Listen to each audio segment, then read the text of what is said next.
দর্শক, আরো আপডেট হচ্ছে। বিএনপির এমপিরা সকাল 10টা 40 মিনিটে আজকে শপথ নিয়েছেন। শপথের পরপরই তারা সংসদীয় দলের সভা করেন। সেই সভায় সংসদ নেতা নির্বাচিত হয়েছেন বিএনপির চেয়ারম্যান তারেক রহমান, এবং একই সঙ্গে প্রধানমন্ত্রী হিসাবে দল তাকে মনোনীত করেছে।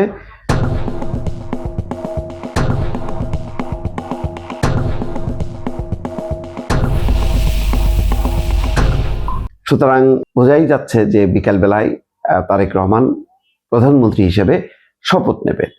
এই যখন খবর, তখন অন্য খবর হচ্ছে জামাতের পর জামাত বলেছে যে সংবিধান সংস্কার পরিষদের সদস্য হিসাবে বিএনপি শপথ না নিলে তারাও শপথ নেবে না।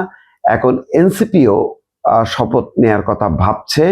মঙ্গলবার 12টায় তাদের এই শপথ নেয়ার কথা রয়েছে। মনিরা শারমিন বলেছেন যে বিএনপি সদস্যরা সংবিধান সংস্কার পরিষদের সদস্য হিসাবে শপথ না নেওয়ায় এনসিপি 6 সংসদ সদস্য শপথ নাও নিতে পারেন। তো তার মানে জামাত যেটা করবে, জামাতের সাথে সাথে স্বাভাবিকভাবেই তার জোটের অন্যতম সদস্য হচ্ছে এনসিপি সেটাই করবেন। তাহলে কি দাঁড়াবে শেষ পর্যন্ত যদি শপথ না নেয়?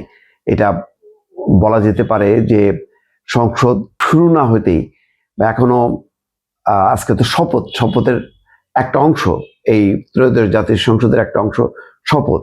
সেই শপথটাও কিন্তু শুধু বিএনপি নিয়েছে, তার মানে একটা অংশ। আর একটা অংশ বিরোধী দল হিসেবে জামাত বা অন্যান্যরা এখনো যেহেতু শপথ নেয়নি এবং নেবে না বলছে এখন পর্যন্ত। আমি আপনাদের সাথে কথা বলছি বাংলাদেশ সময় 11টা 45 মিনিটে। তাহলে কি হতে যাচ্ছে? নতুন করে সংকট শুরু হতে যাচ্ছে, এবং আজকে পর্যন্ত আসতে একটা লম্বা সময় অতিক্রম করতে হয়েছে বিএনপি, জামাত সহ অন্যদেরকে। একটা লম্বা লড়াই, সংগ্রাম, ত্যাগ, রক্তক্ষয়, অনেক কিছুই ঘটেছে। একটা ঐতিহাসিক গণঅভ্যুত্থান সংঘটিত হয়েছে। গণঅভ্যুত্থানের মাত্রা এমনই ছিল যে আওয়ামী লীগ সরকারের শুধু পতন হয়নি, আওয়ামী লীগের প্রধান এবং প্রধানমন্ত্রী শেখ হাসিনা দিল্লিতে পালিয়ে যেতে বাধ্য হন, অন্যান্য নেতারাও পালিয়ে গেছেন। এমন এক প্রেক্ষাপটে তারপরে ডক্টর ইউনূসের শাসনের পর স্বাভাবিকভাবেই অনুভূত হচ্ছিল অনেকদিন থেকেই একটা নির্বাচিত সংসদ যাতে গণতান্ত্রিক প্রক্রিয়ায়, শাসনতান্ত্রিক প্রক্রিয়ায় বাংলাদেশ ফিরতে পারে। সেই ফিরি করতে করতে লম্বা সময় অতিবাহিত হয়েছে।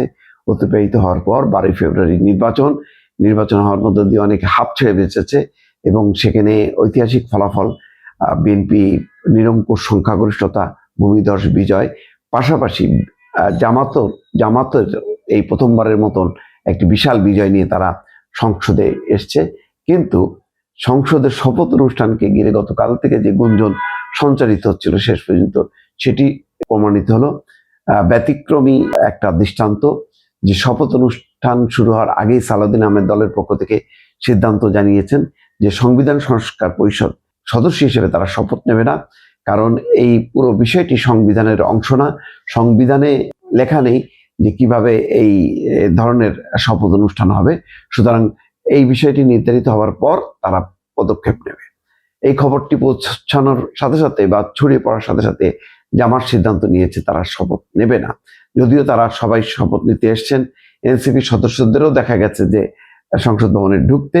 এখন শেষ পর্যন্ত যদি জামাত জোট শপথ না নেয় তাহলে কি হবে সেটি দেখার জন্য নিশ্চয়ই আরো কিছুক্ষণ অপেক্ষা করতে হবে দর্শক।